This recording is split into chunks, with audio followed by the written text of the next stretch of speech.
السلام علیکم ورحمۃ اللہ وبرکاتہ۔ کیسے ہو بچوں؟ خیریت سے ہو؟ اللہ تعالیٰ آپ کو خیر و عافیت کے ساتھ رکھے۔ 20واں پارہ ہمارا چل رہا ہے۔ 20ویں پارے سے ہم نے پڑھنا شروع کیا تھا اور اب تک 20ویں پارے کی 4 رکوع ہم مکمل کر چکے ہیں۔ اب آج جو ہے ہم آگے پڑھیں گے۔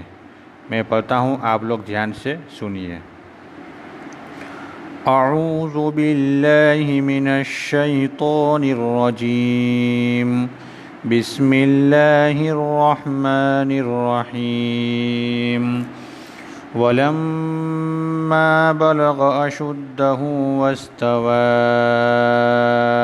آتَيْنَاهُ حُكْمًا وَعِلْمًا وَكَذَٰلِكَ نَجْزِي الْمُحْسِنِينَ۔ وَدَخَلَ الْمَدِينَةَ عَلَىٰ حِينِ غَفْلَةٍ مِّنْ أَهْلِهَا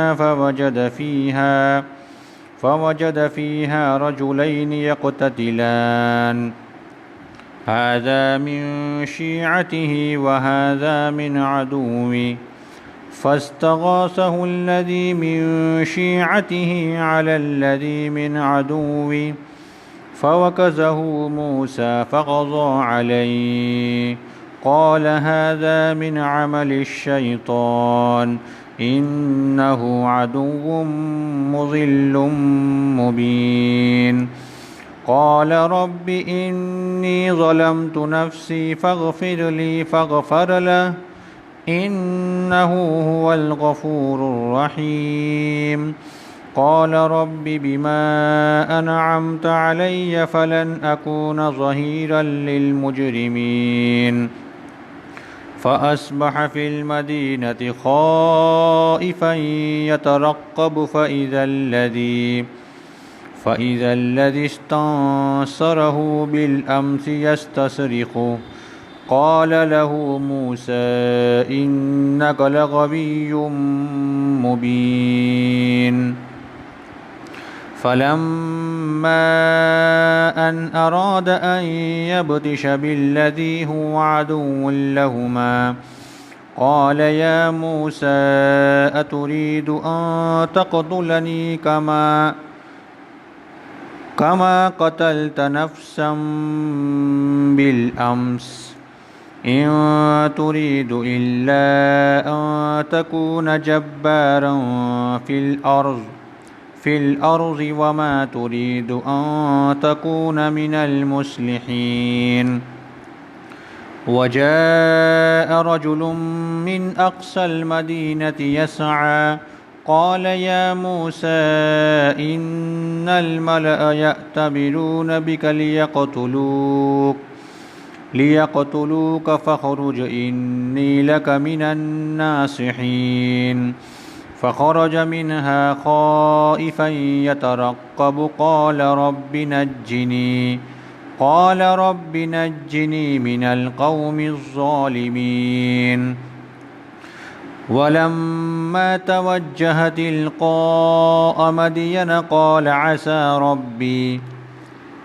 عسى ربي أن يهديني سواء السبيل۔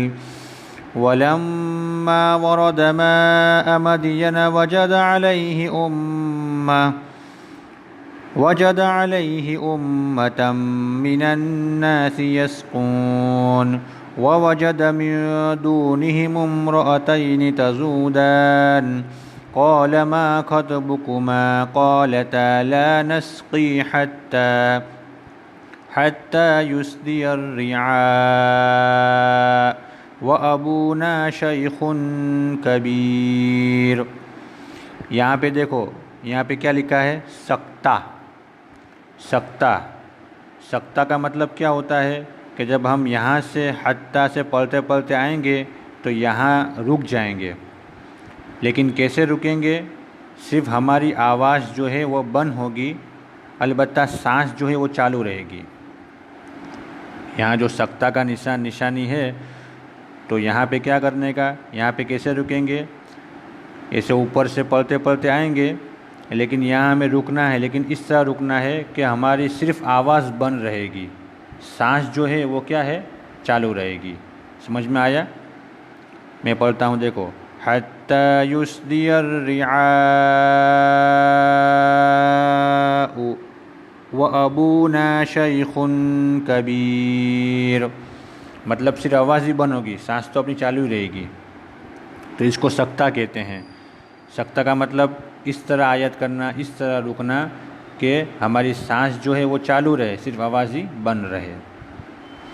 چلو آگے، فَسَقَىٰ لَهُمَا ثُمَّ تَوَلَّىٰ إِلَى الظِّلِّ فَقَالَ رَبِّ إِنِّي لِمَا أَنزَلْتَ إِلَيَّ مِنْ خَيْرٍ فَقِيرٌ۔ صدق اللہ العظیم۔ بس آپ کو یہاں تک یاد کرنا ہے۔ یاد کرنے میں آپ اس بات کا خیال رکھیں کہ مد گننا کہیں بھی چھوٹنا نہیں چاہیے، اور تھوڑا تھوڑا کر کے ہم کو کیا ہے، پڑھنا ہے۔ جہاں ہماری سانس ٹوٹ جائے تو وہاں ہم کو اچھی طریقے سے آیت کر دینا ہے۔ آیت کرنے کے قاعدے، وقف کرنے کے قاعدے آپ کو سب کو معلوم ہے، اس لیے تھوڑا تھوڑا پڑھنا ہے، اور جہاں ہماری سانس ٹوٹ جائے وہاں اچھے سے آیت کرنی ہے، اور مد اور گننا کا خیال رکھنا ہے کہ مد اور گننا ہمارا نہ چھوٹے۔ بس یہاں تک آپ کو یاد کرنا ہے۔ اب آپ کتاب نکالیے۔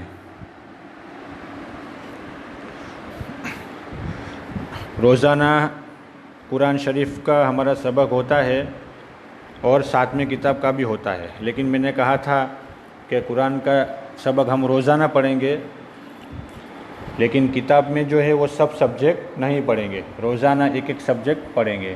تو پہلے دن ہم نے علم تجوید پڑھا تھا، دوسرے دن حفظ صورت پڑھی تھی، آج تیسرا دن ہے، تو تیسرے دن ہم جو ہے آداب اور دعا پڑھیں گے۔ کیا پڑھیں گے؟ آداب اور دعا۔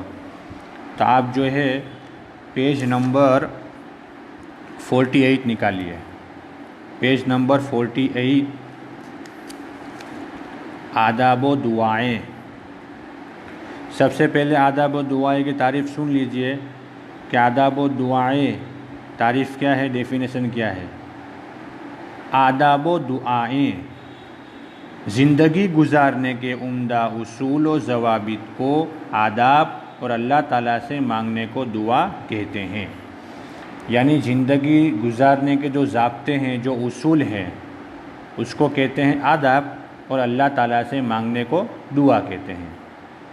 پھر سے پڑھتا ہوں، آداب و دعائیں زندگی گزارنے کے عمدہ اصول و ضوابط کو آداب اور اللہ تعالیٰ سے مانگنے کو دعا کہتے ہیں۔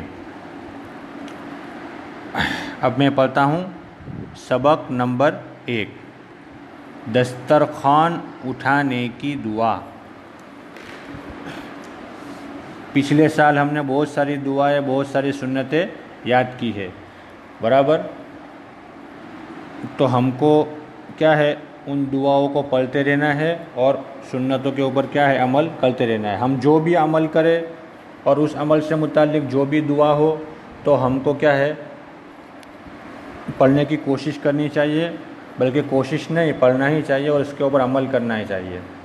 اس سے ہمارا فائدہ یہ ہوگا کہ جو بھی دعائیں ہم نے یاد کی ہے، جو بھی سنتیں ہم نے یاد کی ہے، وہ سب کیا ہے، ہم کو یاد رہے گی۔ بیت الخلاء کے وقت بیت الخلاء کی دعا پڑھ لی، کھانے کے وقت کھانے کی دعا پڑھ لی، سونے کے وقت سونے کی دعا پڑھ لی، اسی طرح دسترخوان بچھاتے وقت دسترخوان کی سنت پر عمل کر لیا، بیت الخلاء جاتے وقت بیت الخلاء کی سنت پر عمل کیا۔ مطلب یہ کہ ہر عمل کی جو دعا ہیں، وہ عمل کرتے ہوئے اگر ہم وہ دعائیں پڑھ لیتے ہیں اور سنتوں کا خیال رکھتے ہیں، تو وہ دعائیں ہم کو آٹومیٹک یاد رہے گی، ہم نہیں بھول پائیں گے۔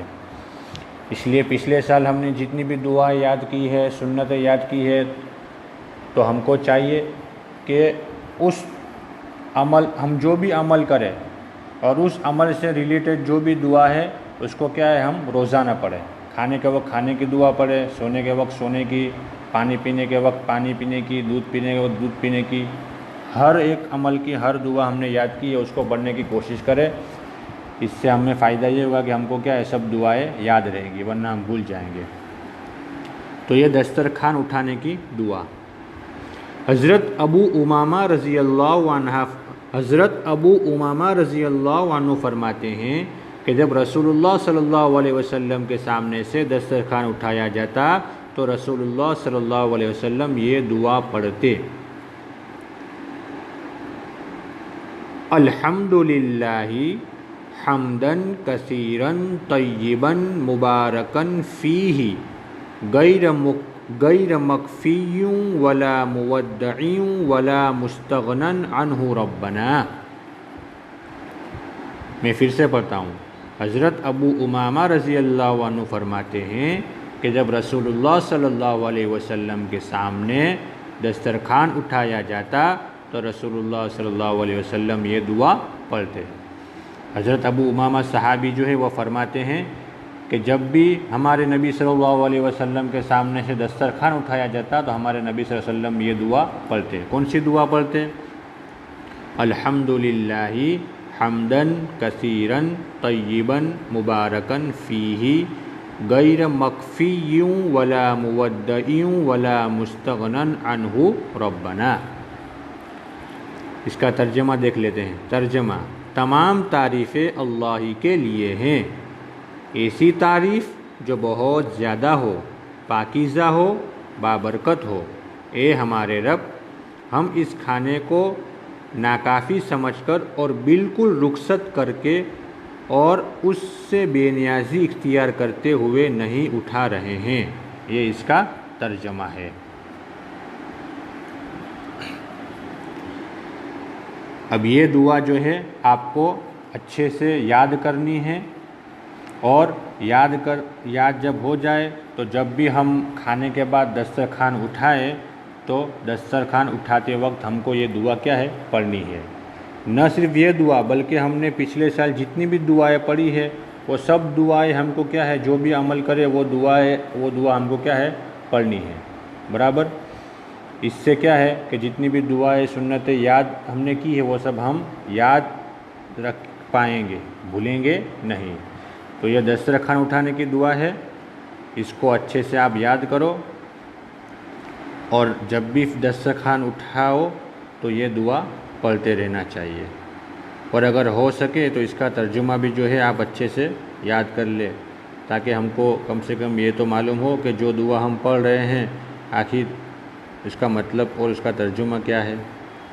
تو چلیے آپ یاد کریے۔ السلام علیکم ورحمۃ اللہ وبرکاتہ۔